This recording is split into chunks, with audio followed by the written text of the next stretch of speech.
7 बजेको समाचारपछि यहाँहरूलाई पुनः स्वागत छ। हामी कार्यक्रम मर्निङ मिक्समा छौँ। यतिखेर तपाईँहरू हेर्दै हुनुहुन्छ एनटिभी कोहलपुर। एनटिभी कोहलपुरमा यो कार्यक्रम हरेक बिहान 6 बजेदेखि 9 बजेसम्म रहन्छ। यसमा हामीले विभिन्न कम्प्लिट प्याकेजको रूपमा प्रस्तुत गर्ने गर्दछौँ। मौसम सम्बन्धीका जानकारीहरू गराउँछौँ। त्यसै गरी हामी पत्रपत्रिकामा छापिएका खबरहरूको चर्चा परिचर्चा गर्छौँ। साथै हामीसँग अर्को सेगमेन्ट पनि रहेको छ जसलाई हामीले टिकटकको नाउँ दिएका छौँ। टिकटक लिएर हामी उपस्थित भइसकेका छौँ। त्यसमा हामीले विभिन्न व्यक्तित्वहरूसँग समाजमा योगदान पुर्याउनु भएको व्यक्तित्वहरूसँग उहाँको जीवन भोगाइको बारेमा र उहाँहरूको दिनचर्याको बारेमा हामी कुराकानी गर्नेछौँ। आजलाई भने टिकटकमा कुराकानी गर्नको लागि हाम्रो गेस्ट आइसक्नु भएको छ। उहाँ हुनुहुन्छ मेरो प्लानेटको सञ्चालक डाक्टर ओम प्रकाश मिश्र। उहाँसँग हामी आजको टिकटकमा कुराकानीहरू गर्नेछौँ, भलाकुसारी गर्नेछौँ। आउनुहोस् उहाँलाई स्वागत गरौँ। ओम प्रकाशजी, हजुरलाई स्वागत छ। नमस्ते। Thank you. सन्चै हुनुहुन्छ? सन्चै छु। हजुरलाई कस्तो छ? मलाई पनि ठिकै छ। दसैँ कसरी मनाउनु भयो? दसैँ योपालिको दसैँ व्यस्त भएरै मनाइयो। साधारण नेपालगञ्जको सबैजनालाई चाहिँ एन्टरटेनमेन्टको एउटा सोर्स प्रोभाइड गरेर सबैको त्यो एन्टरटेनमेन्ट उहाँहरूले लिँदाखेरि केही अप्ठ्यारो नहोस् भनेर ड्युटीमै खटिएर एक तरिकाले दसैँ मनाइयो। जे होस्, एउटा पहिलाको भन्दा त अलिकति फरक त भयो होला। यो पालिको दसैँ अलिकति कोरोना महामारीले गर्दाखेरि अलिकति फरक त भयो होला है? यो पालिको दसैँ कोरोना महामारीले गर्दा निकै फरक भयो। पहिला के हुन्थ्यो भन्दाखेरि हाम्रो कतिपय नातागोताहरू इन्डियामा पनि छन्, हामी जाने अथवा उहाँहरू आउने त्यस्तो चलनहरू हुन्थ्यो। यो पालि केही पनि भएन। यो पालि त्यसपछि चाहिँ बिकज यो पालि चाहिँ हाम्रो मेरो प्लानेट चाहिँ भर्खरै ट्रायल फेजमा हामीले सञ्चालनमा ल्याएको हुनाले त्यति बेला चाहिँ त्यो सर्भिसेसहरू प्रोभाइड गर्नलाई त्यहीँ पनि खटिनु पर्ने अवस्था भएको हुनाले यो पालिको दसैँ हरेक पालिभन्दा निकै फरक थियो। जस पहिला अब नातागोताहरू आएर या तपाईँहरू आफै त्यो ठाउँमा गएर भेटघाट गरेर एउटा दसैँ मनाउने थियो भने चाहिँ यसपालि त्यस्तो भेटघाटको कार्यक्रम चाहिँ भएन। त्यस्तो कार्यक्रम पनि भएन र अर्को चाहिँ मेला, दशहरा मेला, रावण हेर्न जाने त्यो पनि भएन। यो पालि अब महामारीले गर्दा पक्कै पनि फरक थियो। जस महामारीले गर्दाखेरि अलिकति स्वास्थ्य मापदण्डहरू त अप्नाउनै पर्छ। हामी पनि अलिकति सजग त हुनैपर्छ स्वास्थ्यको लागि, किनकि स्वास्थ्यभन्दा ठुलो अरू केही पनि छैन। स्वास्थ्य रह्यो भने हामी बाँच्छौँ, हामी रहन्छौँ, हामी रह्यो भने देश भन्छ होइन। कुराकानीहरू हुँदै गर्छ। तपाईँ बिहान कति बजे उठ्नुहुन्छ? बिहानीको सुरुवात कसरी गर्नुहुन्छ? बिहान लगभग 6 बजे वरिपरि उठ्ने मेरो बानी छ। अनि बिहानको सुरुवात उठेर के गर्नुहुन्छ? खासमा उठेर रेगुलर आफ्नो दैनिकी गरेपछि चाहिँ न्युज पेपर एक राउन्ड हेर्छु। त्यो बाहेक सोसियल मिडियामा के चलिराखेको छ होइन, अनलाइन के ट्रेन्डिङ छ त्यो एकचोटि हेरिन्छ, चिया गफ हुन्छ, रेडी भएर त्यसपछि काममा जाने। काममा कति बजी जानुहुन्छ, निस्किनुहुन्छ? काममा लगभग 9 देखि 10 बजेको बिचमा दिन हेरेर। कहिलेकाहीँ कोही गेस्ट आएको हुन्छन्, कहिलेकाहीँ घरमै कोही छिमेकी आएको हुन्छन्, त्यति बेला गाउँगाफ हुन्छ। न त्यो दिन 10 बजे हुन्छ, नत्र भने रेगुलर भयो भने 9 बजे काममा निस्किहाल्छु। कोही अब साथीहरू आउनुभयो भने उहाँहरूसँग गफगाफ गर्दै अब 10 बजे निस्किनुहुन्छ भने कहिले चाहिँ छिटै निस्किनुहुन्छ? अलिक 9 बजी खानासाना खाएर उठ्ने? अनि ब्रेकफास्ट गरेर मात्रै निस्किन्छु। खाना खाने मेरो दिउँसोको बानी छ। दिउँसो कति बजी खानुहुन्छ खाना? दिउँसो लगभग 1 देखि 2 को बिचमा। 1 देखि 2। साँझ कति बेला फर्किनुहुन्छ बेलुका? साँझ जेनरली घर फर्किने मेरो 7 बजे थियो, तर यो हालसालमा लगभग 1 विक भयो साँझ त म 10-11 बजे घर फर्किरहेको छु। एकदमै व्यस्त भएको कारणले हो। अहिले हाम्रो प्रपर्टी भर्खर ट्रायल फेजमा रनिङमा आएको छ। यहाँ चाहिँ कतिपय एररहरू हुन्छन्, कतिपय मिस्टेकहरू हुन्छ। त्यो चाहिँ बसेर फुल अब्जर्भ गरिएन भने त्यो एरर हुने ह्याबिट बन्छ। त्यही भएर त्यो एरर ह्याबिट नबनोस्। त्यो एरर एकचोटि आयो भने त्यसलाई रिजल्भ गरौँ भनेर राति 10 बजेसम्म प्रपर्टी चल्ने भएको हुनाले राति 10 बजेसम्म चाहिँ बस्छौँ अनि त्यसपछि घर जान्छौँ। एउटा यस्तो भन्ने गरिन्छ नि, बिहानको सुरुवातले बिहान अब जसरी सुरुवात भयो तपाईँको दिनभरि त्यो कुराले एउटा फ्रेसमेन्ट दिने, एउटा त्यही प्रकारले प्रभाव पर्ने। बिहान तपाईँको राम्रो त्यो फ्रेस एउटा दिमाग ताजा भयो भने दिनभरि कामहरू एकदमै राम्रो सहज तरिकाले हुने हुन्छ।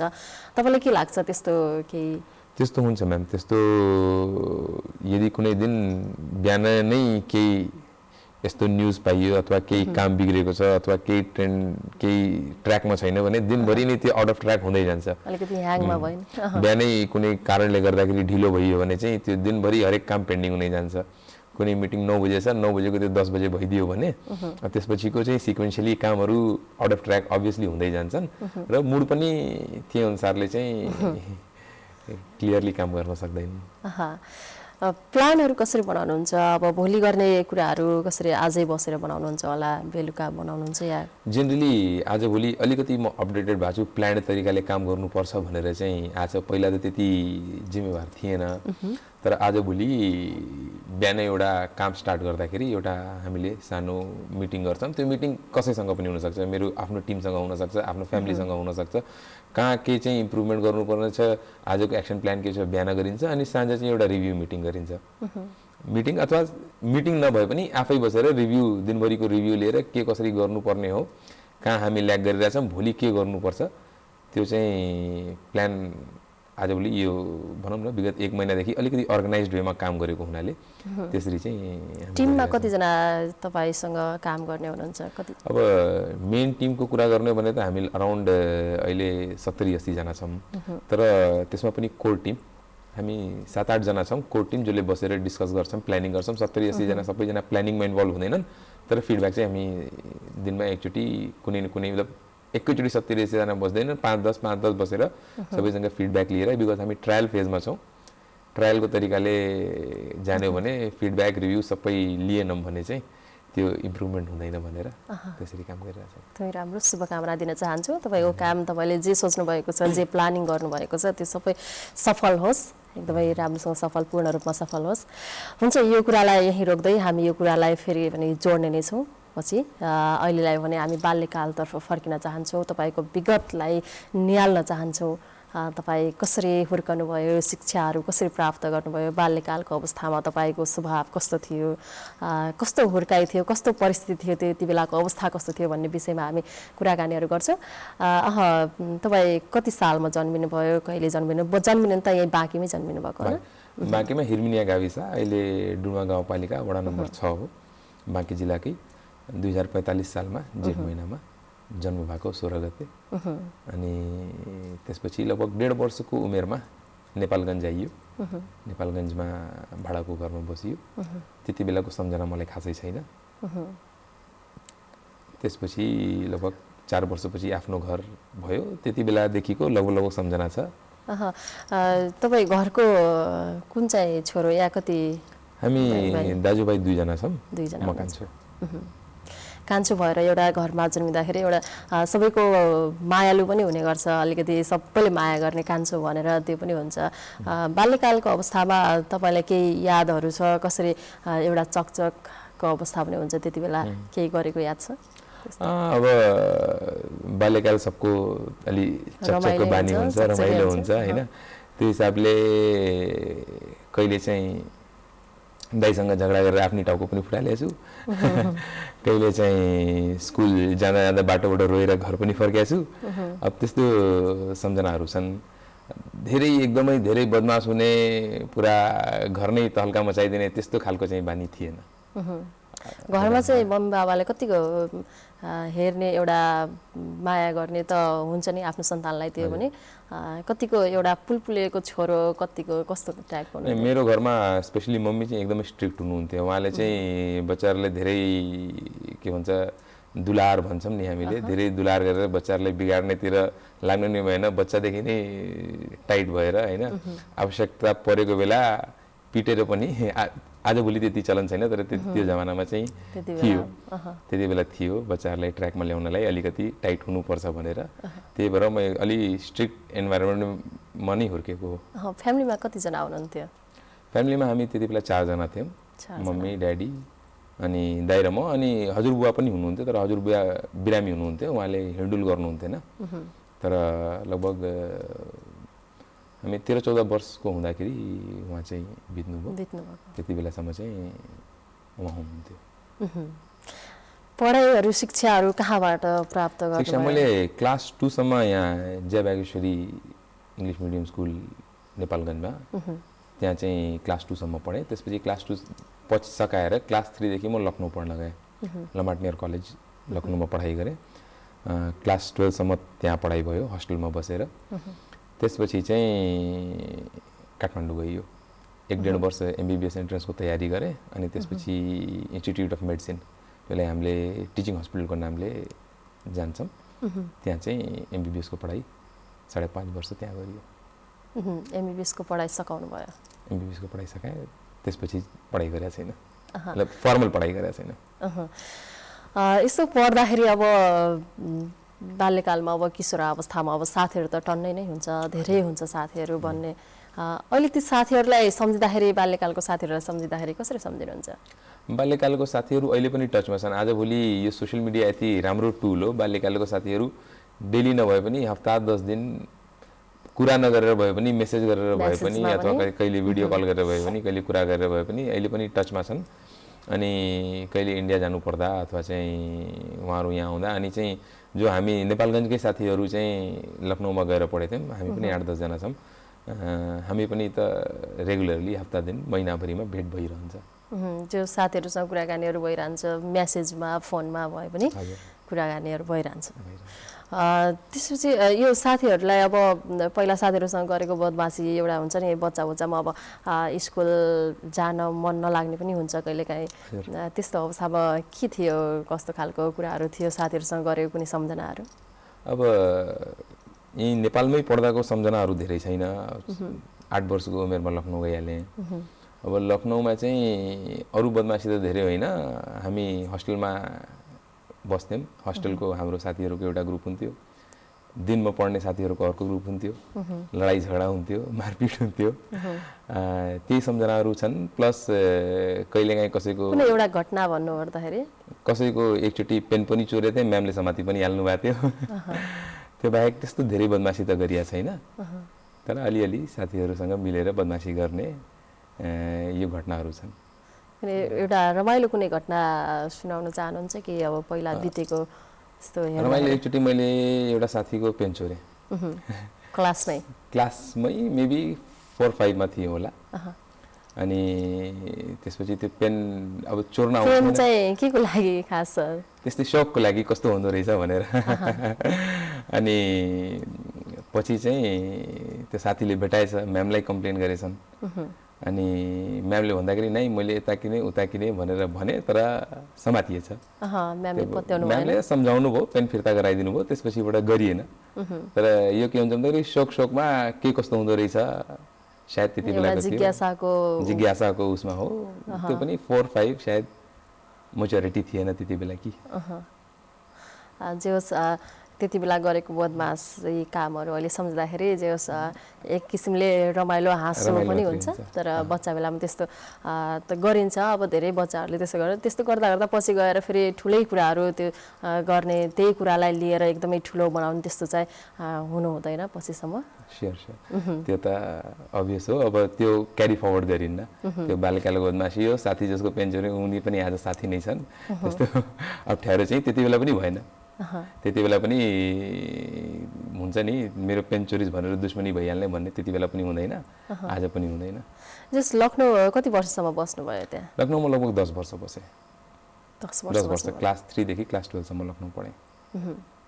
त्यति बेलाको बसाइ कस्तो थियो? त्यति बेलाको स्थिति कस्तो थियो? त्यति बेला हस्टेलमा बसिन्थ्यो। सो दिनभरि चाहिँ हामी हस्टेलबाट निस्किन पाउँथेनौँ। अनि क्लास 10th क्रस भएपछि कहिलेकाहीँ आइतबारको दिन त्यहाँ सन्डे बिदा हुन्थ्यो, कहिलेकाहीँ चाहिँ हामीले बाहिर जान दिइन्थ्यो। बाहिर घुम्नको लागि त्यति बेला जाने, मुभिजहरू हेर्ने, त्यति बेला चाहिँ साइबर क्याफेमा जाने, इन्टरनेट चलाउने, इमेल बनाउन सिक्ने, त्यो कुराहरू चाहिँ त्यति बेला हुन्थ्यो। उताबाट पढाइ नसकिँदासम्म आउनु भएन कि बिचबिचमा आउने जाने त्यस्तो भयो? त्यो त अभियस हो। नेपालगञ्ज लखनऊ त हरेकचोटि बिदा भयो, 3 दिन 4 दिन 5 दिनको बिदा भयो भने आइहाल्थ्यौँ। 5 घन्टा 6 घन्टाको त्यति बेला बाटो थियो। आजभोलि त 4 घन्टाको भएको छ। 5-6 घन्टामा बुवा बिहान आउनुहुन्थ्यो, दिउँसो हामीलाई लिएर साँझसम्म हामी घर आइहाल्थ्यौँ। 2-4 दिन घर बस्थ्यौँ अनि जान्थ्यौँ। कुनै पनि 4 दिन 5 दिनसम्मको बिदा भयो भने हामी घर आउने गर्थ्यौँ। वर्षमा 4-5 चोटि। गर्मी छुट्टी 2 महिनाको हुन्थ्यो, जाडो बिदा 1 महिनाको हुन्थ्यो, दसैँ तिहार हरेक बिदामा चाहिँ घर आइन्थ्यो। हरेक बिदामा घर आउने जाने त्यस्तो भइरहन्थ्यो। जस दाजुसँग तपाईँ, दाइ र भाइ तपाईँहरू दुवैजना सँगै बसेर पढ्नु भएको या कसरी? हजुर, दुवैजना सँगै गएको थियौँ। दुवैजना सँगै। कति वर्षको फरक अन्तर छ? दाइ मभन्दा 2 वर्ष जेठो हुनुहुन्छ। दाइ मभन्दा 2 वर्ष जेठो हुनुहुन्थ्यो। क्लासमा चाहिँ यहाँ पढ्दाखेरि मभन्दा 1 क्लास सिनियर हुनुहुन्थ्यो। तर लखनऊ जाँदाखेरि किनकि क्लास 3 मा मात्रै एडमिसन पाइन्थ्यो, त्यही भएर दुवैजना चाहिँ सँगै एउटै क्लासमा थियौँ। एउटै क्लासमा पढ्नुभयो, एउटै क्लासमा सँगै पढ्दा पढ्दै एउटा दाइसँग पनि एउटा बस्ने माहौल पनि राम्रो भयो। बच्चा बाल्यकालमा एउटा बस्ने हुन्छ नि, दाइको माया पनि अब घरदेखि टाढा भए पनि दाइको माया पनि हुन्थ्यो, दाइको सपोर्ट पनि हुन्थ्यो।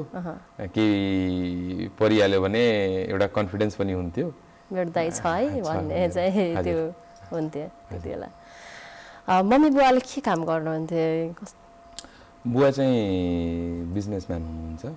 उहाँ चाहिँ सोसल सर्कलमा पनि हुनुहुन्छ, राजनीतिमा पनि हुनुहुन्छ।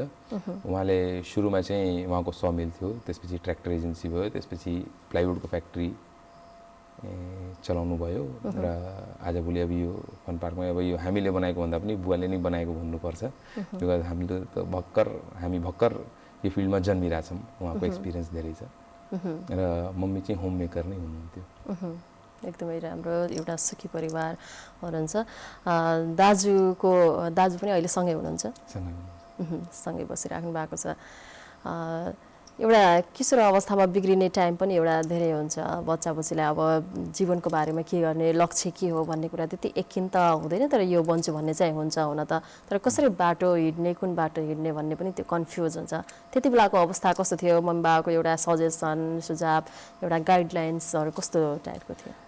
गाइडलाइन्स के छ भन्दाखेरि घरबाटै गाइडलाइन्स, घरको माहौलले नै हामी हस्टेलमा बस्यौँ, तर घरको जुन गाइडलाइन र माहौल हुन्छ त्यसले नै बच्चा बिग्रिने अथवा सप्रिने भन्ने कुरा हुन्छ।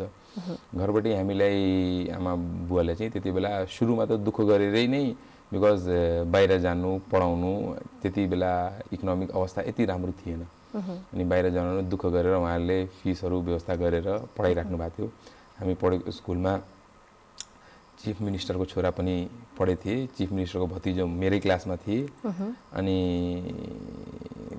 त्यस्तो स्कुलमा चाहिँ पढ्नलाई दुःख गरेर नै फिस जुवाएर बुझाउनुहुन्थ्यो। त्यो कुरा चाहिँ हामीलाई ब्याकग्राउन्डमा कहीँ न कहीँ थाहा थियो। त्यो हिसाबले नै हाम्रो गाइडेन्स भएको हुनाले, त्यो हिसाबले नै पेरेन्टल एजुकेसन भएको हुनाले त्यति बेला चाहिँ हामी राइट ट्र्याकमै लाग्यो। र हाम्रो स्कुलमा के हुन्थ्यो भन्दाखेरि सुरुमा जसले पढाइमा राम्रो पर्फर्मेन्स गर्थ्यो उनको इमेज नै त्यस्तो बन्दै जान्थ्यो कि एउटा माहौल नै त्यस्तो हुन्छ कि त्यो हिसाबले चाहिँ गर्दै जानुपर्ने भएर। अनि स्पोर्ट्समा फेरि म धेरै राम्रो थिएन। स्पोर्ट्समा चाहिँ हाम्रो स्कुलमा स्पोर्ट्सको पनि एकदमै धेरै महत्त्व थियो, पढाइ बराबरै भन्नुपर्दा। तर स्पोर्ट्समा म राम्रो थिएन। अब स्पोर्ट्समा केही गर्न सकिएन त पढाइ नै गर्नुपर्छ। त्यो हिसाबले पनि राइट ट्र्याकमै भइयो। जोस् पढाइलाई एउटा रोजेर पढाइलाई नै अगाडि बढाउनु भयो। हजुर। यसरी पहिलाको अब त्यति बेलाको तपाईँहरूको अवस्थाको त्यो शिक्षा र अहिलेको अवस्थाको शिक्षामा केही फरक पाउनुहुन्छ या त्यस्तै? त्यति बेलाको शिक्षा के थियो भन्दाखेरि त्यति बेला शिक्षाको लिमिटेड मिडियमहरू थिए। हामीले बुक्सबाट शिक्षा लिन्थ्यौँ, टिचरले सिकाउँथे। तर लखनऊ पढेको हुनाले एक्सपोजर चाहिँ धेरै हुन्थ्यो। अनि जुनियर क्लासेससम्म त टिचरहरूले हरेक कुरा सिकाउँथे, तर सिनियर क्लासेसमा त्यहाँ के माहौल थियो, टिचरले बेसिकली गाइडलाइन दिन्थे, पढ्ने भनेको आफैले हो, किताबले हो। अनि जब म काठमाडौँ पढ्न गएँ, काठमाडौँ हस्टेलमा बस्दाखेरि चाहिँ जब एमबिबिएस एन्ट्रेन्सको तयारी गरिरहेको थिएँ, त्यति बेला क्लास 11-12 पढ्ने भाइहरू पनि थिए। उहाँहरूको मैले हेर्दाखेरि यहाँको के थियो भन्दाखेरि टिचरले हरेक कुरा एक्जाममा यो यसरी आउँछ, हरेक यो क्वेसन आउँछ, यसको आन्सर यसरी लेख्ने, हरेक कुरा पुरै अप टु डेट हरेक कुरा पढाइ हुन्थ्यो यहाँ। तर हाम्रो स्कुलमा मैले नोटिस गरेँ त्यस्तो पढाइ हुन्थेन। हाम्रोमा जस्ट टपिक टच हुन्थ्यो, हल्का फुल्का पढाइ हुन्थ्यो। त्यो टिचरले पुरै हरेक यो क्वेसनको यो आन्सर हुन्छ, यो क्वेसनको यो आन्सर हुन्छ, यो यसरी आन्सर गर्ने, यसरी आन्सर गर्ने भनेर त्यति डिटेल गाइडलाइन चाहिँ हुन्थेन। त्यसले गर्दा एडभान्टेज के हुन्थ्यो भन्दाखेरि हामीले आफै बुक पढ्ने र आफै बुझेर जुन पर्फर्म गर्ने जुन एउटा ट्रेन्ड, एउटा माहौल, साथीहरूलाई सोध्ने, इन्क्विजिटिभ हुने जुन थियो, जुन एउटा मेन्टल एक्सर्साइज गरिन्छ, त्यो यहाँ चाहिँ अलिकति मैले कम पाएँ। बिकज स्पुन फेड क्वेसन्स हुन्छ, स्पुन फेड आन्सर हुन्छ, त्यही एक्जाममा आउने, घोकेर जाने, एक्जाममा लेखिदिने होइन। त्योभन्दा पनि हामीलाई चाहिँ के एजुकेसन थियो भन्दाखेरि आफ्नो ब्रेनको युज गर्नुपर्छ, इन्टेलिजेन्सलाई डेभलप गर्नुपर्छ। र त्यो चाहिँ पढाइको काम भनेको हाम्रो हुन्थ्यो, पढाइको काम टिचरको हुन्थेन।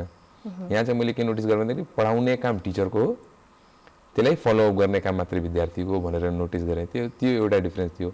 अर्को आजको ट्रेन्डमा डिफ्रेन्स हेर्ने भने आज चाहिँ स्कुल सकाएको 13-14 वर्ष भइरहँदा आजको ट्रेन्ड चाहिँ एजुकेसन भनेको it's not limited to books हैन, न कि टिचरसँग पनि त्यो एजुकेसन लिमिटेड छैन। एजुकेसनको यति भास्ट स्कोप छ, मान्छेले एजुकेट हुनलाई यति सोर्सेस अभाइलेबल छन्। यो इन्टरनेटको राइजले गर्दा आजभोलि इन्टरनेट सबैसँग छ, इन्टरनेटको स्पिड पनि म्याक्सिमम छ। इन्टरनेटमा चाहिँ एक्वायर गर्न सक्ने इन्फर्मेसन भयोभरिको इन्फर्मेसन छन्, राम्रो इन्फर्मेसन छन्, नराम्रो इन्फर्मेसन छन्, सही इन्फर्मेसन छन्, गलत इन्फर्मेसन छन्, हरेक किसिमको इन्फर्मेसन छन्। सो त्यो इन्फर्मेसन एक्वायर गर्न सक्ने र त्यो एक्वायर गरेको इन्फर्मेसनलाई युटिलाइज गर्न सक्ने यदि मान्छेमा क्षमता छ भने आजको डेटमा चाहिँ एजुकेसन भनेको एउटा डिग्री मात्रै हुँदैन। एजुकेसनले एउटा क्वालिटी नै डेभलप गर्छ। स्किल डेभलप गर्नलाई आजभोलि चाहिँ एजुकेसन युज गर्न सकिन्छ र सजिलो छ। सजिलो पनि छ। अहिले यो इन्टरनेटले गर्दाखेरि, नेटले गर्दाखेरि एकदमै सजिलो पनि भएको छ हामीलाई शिक्षा प्राप्त गर्नको लागि, ज्ञान प्राप्त गर्नको लागि। तपाईँ काठमाडौँमा एमबिबिएसको तयारी, एमबिबिएस पनि पढ्नुभयो, सकाउनुभयो, त्यो लाइनमा तपाईँको इन्ट्रेस्ट थियो या थिएन, फेरि पछि के भयो?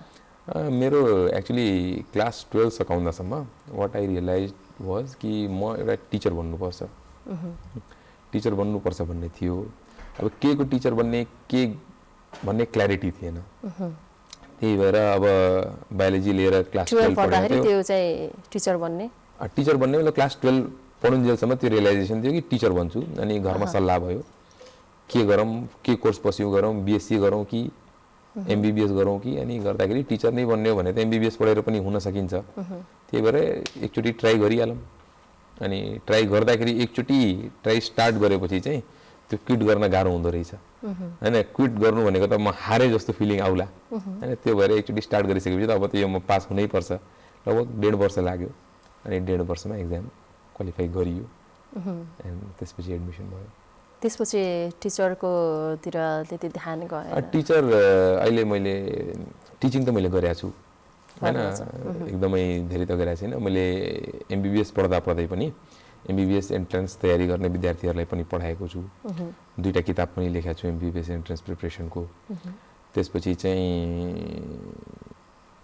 यहाँ एमबिबिएस गरेर यहाँ एज अ डक्टर काम गर्दाखेरि एचएको स्टुडेन्ट्सहरूलाई यहीँ 2टा कलेजेसमा पढाएको पनि छु।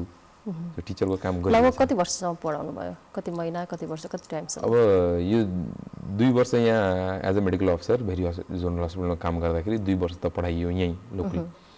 त्यो बाहेक चाहिँ 1 वर्ष लगभग एमबिबिएस एन्ट्रान्सलाई रेगुलरली पढाइयो। त्यसपछि चाहिँ मैले वर्षमा 1 महिना पढाउने गर्थेँ। वर्षमा 1 महिना एमबिबिएस एन्ट्रान्स एक्जाम आउनुभन्दा मेरो स्पेसियालिटी के थियो भन्दाखेरि 2 वर्षको कोर्स, खास एमबिबिएस एन्ट्रान्स भनेको त क्लास 11-12 को कोर्स हो। 2 वर्षको कोर्स चाहिँ 20 दिनदेखि 30 दिनमा रिभिजन गराउने क्रास कोर्स टाइपको। त्यो विद्यार्थीको लागि जसले चाहिँ पास मार्क्स ल्याउन चाहन्थे। स्कलरसिपको तयारी गर्ने विद्यार्थीको लागि त्यो कोर्स हुन्थेन, बिकज स्कलरसिपको तयारी गर्ने विद्यार्थीलाई 1 महिनामा पढाएर सकिहाल्छन् भन्नु चाहिँ अलि एक्जाजरेसन हुन्थ्यो। त्यही भएर जसलाई एमबिबिएस पढ्नु छ, जस्ट पास मार्क्स ल्याउनु छ, उहाँहरूको लागि चाहिँ त्यस्तो कोर्स रिभिजन कोर्स गराइन्थ्यो। हुन्छ, अहिलेलाई भने हामी कुरा यही नै रोक्नेछौँ। हामी दर्शकवृन्द, हामी टिकटकमा छौँ। टिकटकको हाम्रो कुराकानी भलाको साह्रै जारी नै छ। अहिलेलाई भने एकैछिनको विश्राम।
छोटो विश्रामपछि यहाँहरूलाई पुनः स्वागत छ। हामी कार्यक्रम मर्निङ मिक्समा छौँ। कार्यक्रम मर्निङ मिक्सको पनि टिकटकमा छौँ।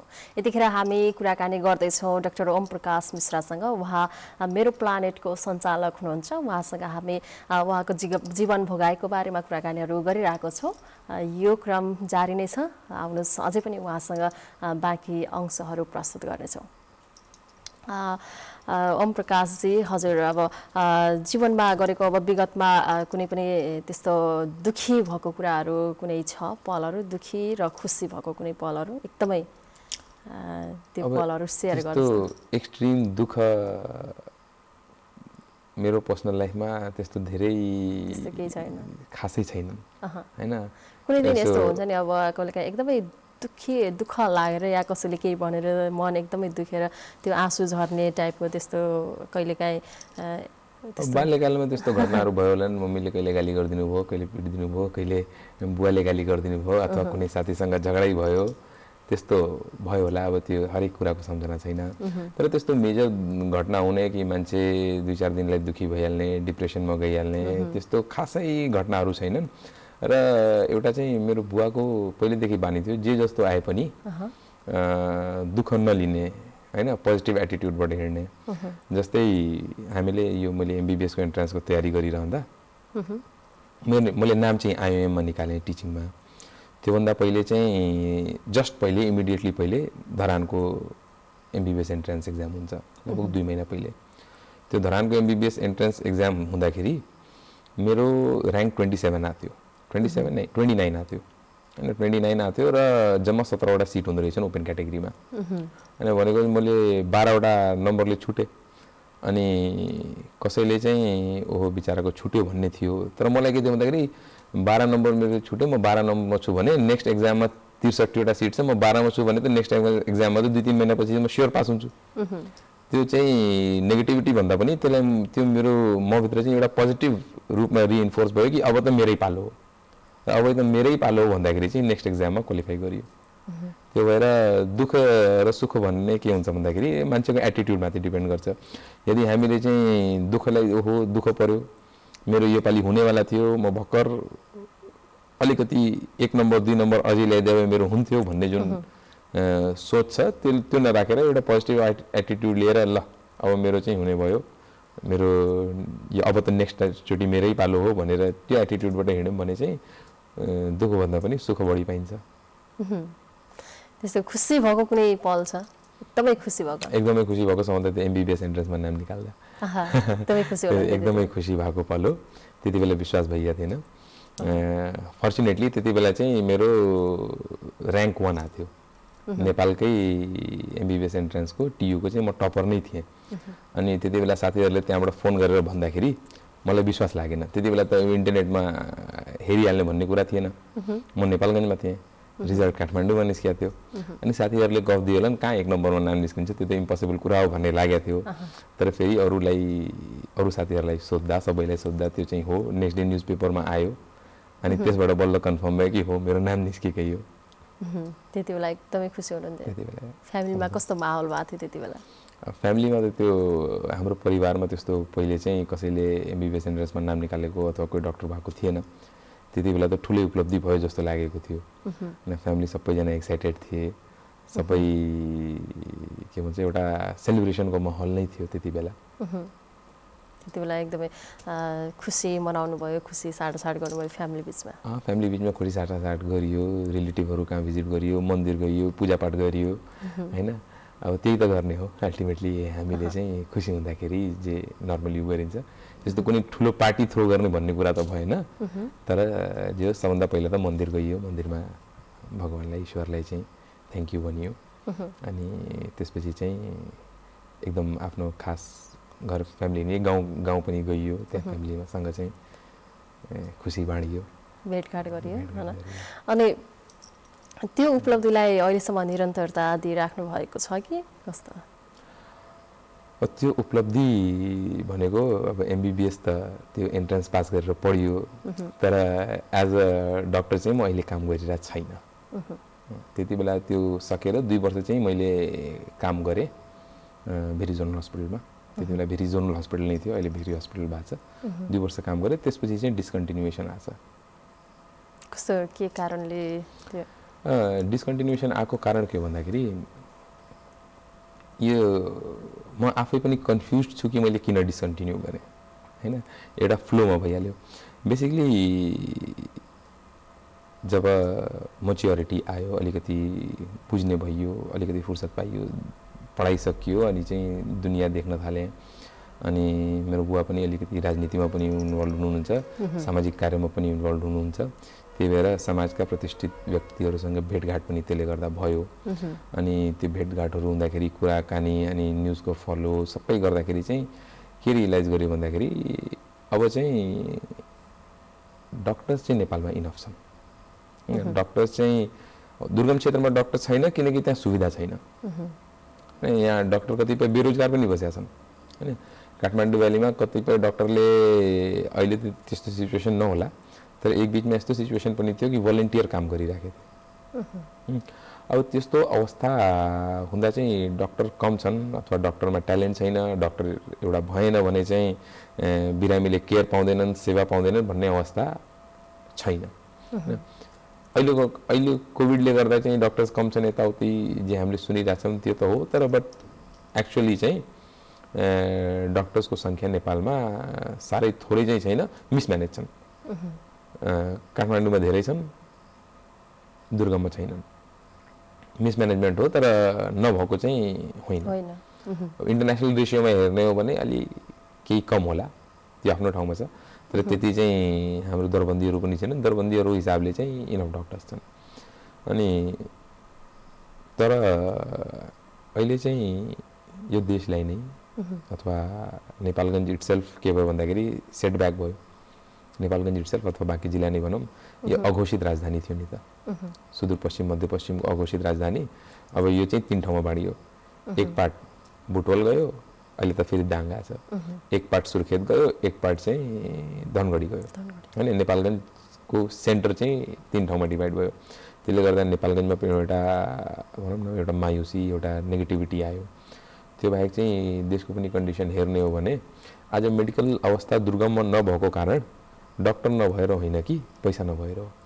सुविधा नभएको कारण पैसा नभएर, पैसा नभएर बाटो भनेको छैन। यदि बाटो राम्रो भयो भने डक्टर्स जान्छन्। डक्टरले गएर त्यहाँ दुःख गरेर काम गरेर 3 दिन 4 दिन हिँडेर बिरामीको यहाँ पुग्नु पर्यो। सदरमुकामसम्म त बाटो पुग्यो होला, तर सदरमुकामबाट पेरिफेरीसम्म बाटो पुगेको छैन। कतिपय ठाउँमा सदरमुकाममै बाटो पुगेको छैन। सो यो मेन दुःख के हो भन्दाखेरि मेडिकल सुविधा नै इम्प्रुभ गर्ने हो भने, मान्छेको ज्यान बचाउने हो भने पहिला त बाटोघाटो चाहियो, बाटोघाटो बनाउनलाई पैसा चाहियो हैन। सो यो देशको पैसा आखिर कहाँ लस भइरहेछ? व्यापार घाटामा लस भइरहेछ हैन। हामी सबै कुरा इम्पोर्ट गर्छौँ, केही कुरा त हामीले एक्सपोर्ट पनि गर्नु पर्यो, केही त हामीले विदेशी मुद्रा पनि भित्राउनु पर्यो। त्यो सोचको साथमा विचार गर्दाखेरि चाहिँ यहाँ 3टा कुरा मात्रै छन् जसले चाहिँ यो देशको व्यापार घाटालाई कम अथवा खतम गर्न सक्छ। एक्चुअली खतम गर्ने पोटेन्सियल छ र नाफामा ल्याउने पोटेन्सियल पनि छ। त्यो एउटा हाइड्रोपावर हामी 10 वर्षदेखि चाहिँ त्यसमा 10 वर्ष त नभनौँ 12-14 वर्ष भयो हामी अग्रसर छौँ। अहिलेसम्म सबै भएर हामी एक्सपोर्ट गर्नुपर्ने अवस्थामा हुनुपर्ने थियो, सायद 1 वर्षमा भइएला। अनि त्यसबाहेक चाहिँ एग्रिकल्चर र टुरिज्म, यो 3टा इन्डस्ट्री मात्रै। अब हाइड्रोपावरमा चाहिँ पैसा नै धेरै लाग्छ, त्यसको बारेमा नलेज पनि केही छैन, त्यसको नलेज अक्वायर गर्न पनि गाह्रो छ र त्यसमा चाहिँ के भन्छ लिटल नलेज इज डेन्जरस भन्ने सिचुएसन पनि छ। अनि त्यसबाहेक चाहिँ टुरिज्म सोच्दाखेरि चाहिँ टुरिज्म यदि हामीले डेभलप गर्न सक्यौँ भने, एज अ कन्ट्री चाहिँ हामीले टुरिज्म डेभलप गर्न सक्यौँ भने हाम्रो जति व्यापार घाटा रहिरहेछ नि टुरिज्म एक्लैले पनि कभर गरिहाल्छ हैन। एग्रिकल्चरमा के छ भन्दाखेरि जति हामी इम्पोर्ट गरिरहेछौँ एग्रिकल्चरल प्रोड्युस भएर बढ्यो भने चाहिँ इम्पोर्ट अभियसली रोकिहाल्छ। अनि त्यो हिसाबले पनि त्यो व्यापार घाटा कम गर्न सकिन्छ। त्यो सोचेर हजुरहरु त्यो सोचेर चाहिँ हामीले विचार गर्यौं कि नभए टुरिज्ममा एउटा प्रोजेक्ट गरौँ। टुरिज्ममा पनि अब त्यो इन्टरनेसनल स्ट्यान्डर्ड्सको हुनु पर्यो। इन्टरनेसनल गेस्ट आउँदाखेरि अहिले त इन्टरनेसनल बोर्डर क्लोज छ, हामी ट्रायल गरिरहेछौँ। यो हामीले ओपनिङ भन्दा पनि ट्रायल फेजको ओपनिङ गरिरहेका छौँ। यहाँ चाहिँ इन्टरनेसनल बोर्डर्स बन्द छन्, बाहिरको गेस्ट आउँदैनन्, हामी भित्रकै छौँ र जे हाम्रो प्रोसेसहरू रिफाइन हुनुपर्ने हो, जे पर्फेक्सन आउनुपर्ने हो त्यो चाहिँ वर्कआउट गरेर आइहालौँ अनि त्यसपछि चाहिँ जब इन्टरनेसनल बर्डर्स ओपन हुन्छ यो कोरोनाको महामारी सकिन्छ त्यसपछि will welcome national as well as international guests हस् त एकदमै राम्रो कुराकानी भइरहेको थियो हामी कार्यक्रमको अन्त्यतिर आइसकेका छौँ तपाईँलाई धेरै धेरै धन्यवाद र तपाईँको जुन ट्रायल फेजमा हुनुहुन्छ अहिले अनि पछि गएर एकदमै जुन प्लान गर्नुभएको छ तपाईँहरूले त्यो एकदमै सक्सेस होस् भन्न चाहन्छौँ हामी एनटिभी कलपुरको तर्फबाट तपाईँलाई धेरै धेरै शुभकामना दिन चाहन्छौँ र तपाईँको टिमलाई पनि धेरै धेरै धन्यवाद म्याम दर्शकवृन्द अहिले उहाँ हुनुहुन्थ्यो टिकटकमा कुराकानी गर्नको लागि मेरो प्लानेट्सको सञ्चालक डाक्टर ओम प्रकाश मिश्र उहाँसँग हामी विभिन्न विषयमा कुराकानी गऱ्यौँ उहाँको जीवन भोगाइको बारेमा र उहाँको दिनचर्या र उहाँको करियरको बारेमा पनि कुराकानीहरू गऱ्यौँ